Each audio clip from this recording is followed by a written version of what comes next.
Good evening, ladies and gentlemen, and welcome to the Lincoln Theater. Yes. We are so excited to have you here. My name is Mark Lorenzen. I am the Artistic Director for Ghostlight Productions. I'm Danielle Lorenzen. I am the current president of Ghostlight Productions. And I'm Ron Graham. I'm the current vice president of Ghostlight Productions. On this Giving Tuesday, we wish you were here with us in person, but this will have to do. We have something really special planned for you this evening. We are finally ready to share some of the Lincoln Theater Project vision. And so I think what we'll do is we're just going to cut to our little documentary that we created, and you guys can see what we've been up to during the past few months, and then we'll see you back here really soon. Enjoy. Stick around.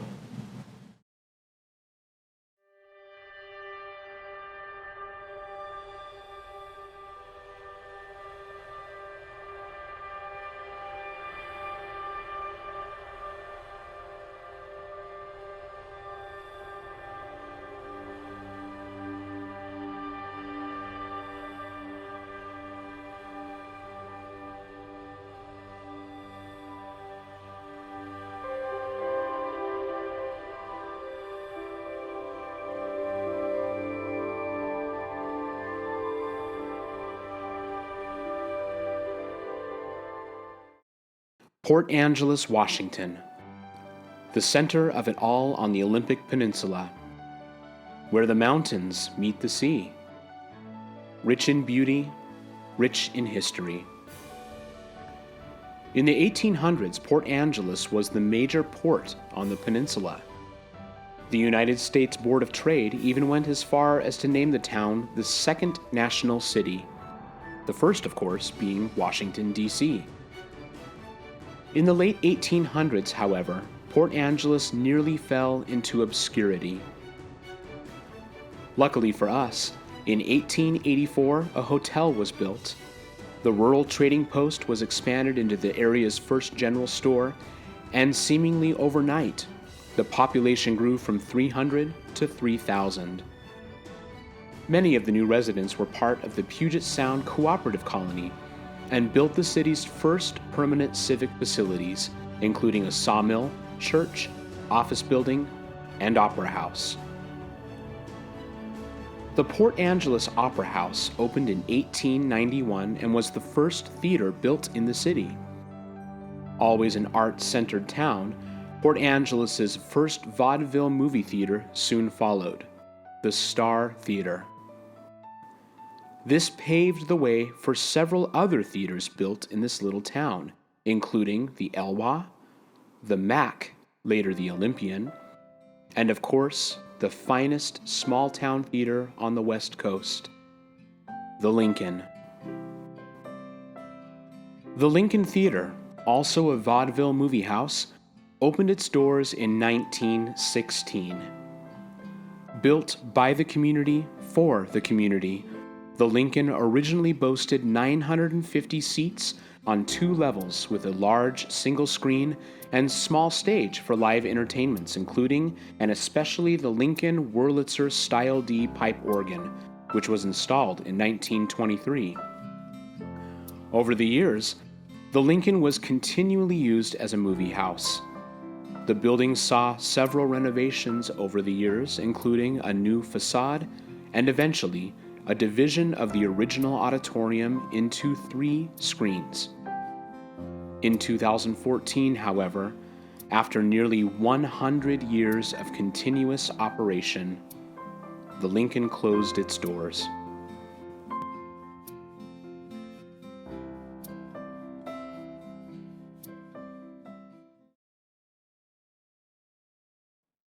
Now a new chapter in the Lincoln's history is about to unfold.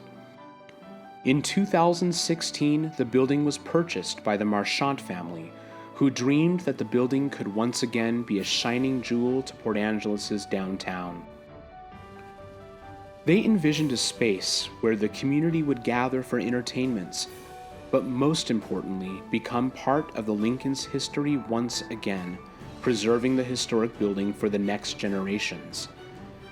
In 2019, Port Angeles' premier producing musical theater company, Ghostlight Productions, joined forces with the Marchands in the effort to spark Renaissance. The building concept was redesigned to show film, live performance, and will serve as the future home of all Ghostlight's world-class stage productions. One of the most important intentions of the design is that the renovation pays homage to the original building. Starting with the facade, patrons will find a modern interpretation of the original shining like a beacon on First Street. The lobby will feature a warm gathering area for pre-show cocktails, plus the traditional movie fare. The grand entrance to the theater will be enshrined with a donor and patron wall and will open up into the main auditorium, rich, lush, and inviting. This is what we all have to look forward to. The auditorium will seat approximately 400 patrons on 2 levels, while assuring that every theater goer has an incredible view of the stage and screen. The theater will feature state-of-the-art sound, lighting, and picture. Live performances will be taken to new levels as Ghostlight continues to bring a little bit of Broadway to the Lincoln. All of this will solidify the Lincoln as the place to go for a show. We are honored to be part of the project, and with the help of our community, the marquee at the Lincoln Theater will stay lit for the next 100 years and beyond. Join us in the spirit of Renaissance as we work toward a new life for the Lincoln.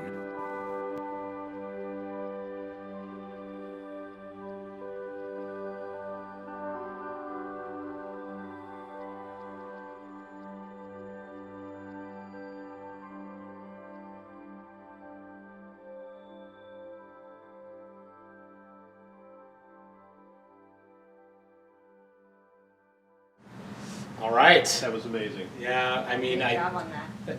Hey, thanks. You know, we were hoping to bring you some live entertainment, but of course, COVID kind of threw a wrench in that. Yeah, that's a good one. Yeah, sure. So I hope you see how much work we've been putting into this project behind the scenes. I know it may have felt like we've had a lot of radio silence lately, but we couldn't be more excited to get this information out to you. So today's Giving Tuesday, and one of the reasons why we really wanted to share this all with you tonight is because at the end of the day, this theater was built by the community originally, and we hope that the community will help us rebuild it. You know, we got to see some of the renderings and what it will look like post-renovation, but I thought maybe what we would do is talk a little bit about some of the specifics to like the features of the building and what people can come to expect. So I mean, I know from the Ghostlight side, we're just excited to have a home to do our production. That would be very nice. Yeah, and Yes. We've spent so long being basically a tour company, and although we're very thankful for all of the theaters that allowed us to use their space, it will be nice to have our own space to move in and build sets. Not packing up Yes. after almost every show would be a wonderful thing. I don't even know what that will feel like. It's I been mean, a long time. For those of you that have seen our past productions, and like, for example, Mamma Mia, which had our biggest cast that we've ever had, and you know, we had almost 50 people on stage, costumes, and we love doing shows at the Swim High School Auditorium, but you know, It was tough. it was tough finding places to put everybody, and Yep.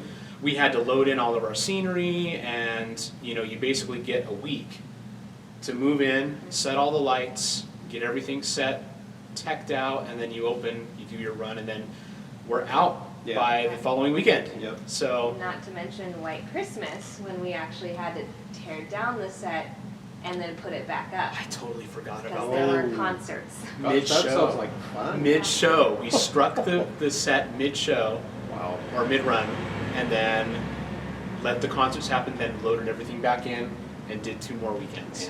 Yeah. So, one of the great things about this venue is it's going to be a perfect mid-size As you can probably tell by the camera shot here, the building is very long and very skinny, and so one of the great things about that is everyone's going to have a great seat, no matter where you sit. Absolutely. That's very true. It's amazing for me because when I first moved here, I came up in the winter of 2005, and I'd gone to a couple of movies at Deer Park, which is a nice newer theater, and somebody said, "Oh, you got to go to the Lincoln because it's just this iconic building in downtown."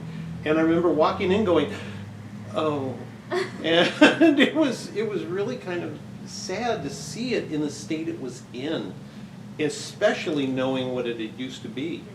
And I'm just very excited. I know the renderings that John did are beautiful. I don't think they're going to come close when you first walk in. And big shout out to John Cantu Oh, yeah. for the work that he did on those renderings in a relatively short amount of time. Thank you so much. Thank you, John. Thank you so Thank you, much, John. John. You're amazing. Yeah. But no, I agree. Yeah, it's different seeing two-dimensional on a screen Yeah. and seeing it in person, three-dimensional right there. It's gonna take your breath away. Yeah. Well, and I think one of the things that I have admired about this project from the beginning, even before Ghostlight was involved, Marty and Deborah and the Marchand family have such an incredible sense of community, and it's really that passion that has driven this project from the beginning. Yeah. And once this place is up and running, that will be the focus. We can't wait to have families downtown visiting our restaurants, coming and seeing a show, and then hitting their favorite night spot to have dessert and coffee, or grab a slice of pizza on the way out. I mean, there's so much that Port Angeles has to offer already, and we are so excited to be a part of that. Let's talk really quickly about just some of the cool things that we're planning. So we're planning an orchestra pit. An orchestra pit, which nobody has on the peninsula. Yeah. Fly space, and for those of you that don't know what that is, it's basically the ability to have large flats and even set pieces just disappear up into the sky and come back down. Which gives way more wing space, Yeah. which is something we always struggle with. Yeah. Yep, so Yeah. you're not standing or on top of people when you're Yes. trying to get in, or trying to move somebody so Or you can get in. climbing over the pieces. Oh yeah, that's true too. That's always fun. Yeah. Yeah. Well, and then for those of you that are thinking, well, I'm not really a big theater person, but I love film, what that also means is that the screen size for the Lincoln will be the full width and height of the stage. The whole thing? Pretty much. Wow. Pretty close. So It's like an IMAX. it's getting That's- there. It's wow. getting up there. So it'll be a nice big screen, and yeah, I mean it's just so cool. The lobby, of course, for those of you that remember the lobby before, be expanded. It'll be a really warm, inviting place for people to come enjoy a drink before the show. Maybe a bar. Yeah. And don't we know somebody that is very into sound and is thinking about a lot of really cool speakers and other things? Who would that be? I forget.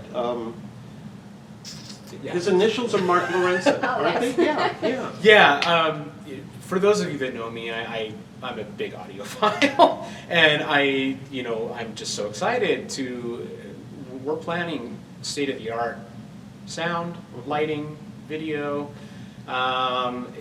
It's really just going to elevate everything that's in here. I mean, not just our productions, really everything. It's going to be so great. I just had a vision of when the theater's done on May 4th of some year, May the 4th, which is Star Wars Day, having a showing of Star Wars Episode 4, A New Hope, with a sound that when it first hits that initial Yes. downplay would make John Williams cry. Yeah. That would be awesome. Yeah. Oh, yeah. We could literally be here all night and talk Yeah. about all the things that we can envision for this space. But Oh, yeah.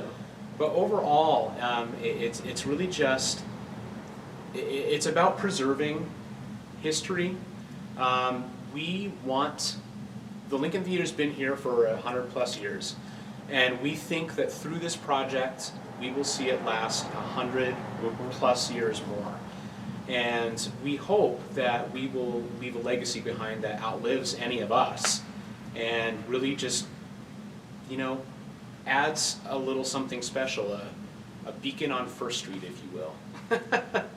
So, well, is there anything else we missed there? Any other cool things? Oh gosh, what did all we talk about? Theater, film, conventions, meetings. There's so many things. Comedy nights. Ooh, that'd be fun. Yeah. Open mic? Open mic? You're gonna give me an open Ooh, mic? karaoke. Yeah, think about that. I don't know. Karaoke nights might be really Oh, fun. that would be Ooh, interesting. Yeah. Karaoke nights. Oh, that would be super fun. We don't really have anywhere that does that anymore. No? Well, certainly not during COVID, but, Mm. you know, well, hopefully we're past all that. Did we mention a bar? Yeah, there's Oh, a yeah, bar. there's a bar. I mentioned the bar, yes. But mostly community. Yeah. You know, the thing we need most is to get this done so that you guys can come here and see it. Absolutely. The community gathering in one spot and enjoying something magical happening. Absolutely. And so on that note, we want to humbly ask for your support. This Giving Tuesday is a fantastic opportunity to support groups and nonprofits across our state and in our hometown here. Ghostlight Productions is a 501c3 not-for-profit organization, and we are the fiscal sponsors for this project, and well, we're partners in the project. If you head over to ghostlightwa.org, that's ghostlightwa.org, you can see all of the information for the project and how you can become involved. If you want to donate money, if you want to donate time, if you simply want to help us tell the story, we appreciate Absolutely. everything that you can do to help this project come along. Yep. So yeah, once again, it's ghostlightwa.org. Many of you might be on that website right now watching this. So we hope that this event finds you all well and safe Yes. in these troubled times, and we will see you very, very soon. Maybe right here? I hope so. Yeah. Thanks, folks. Have a wonderful evening. Be safe all. Bye-bye.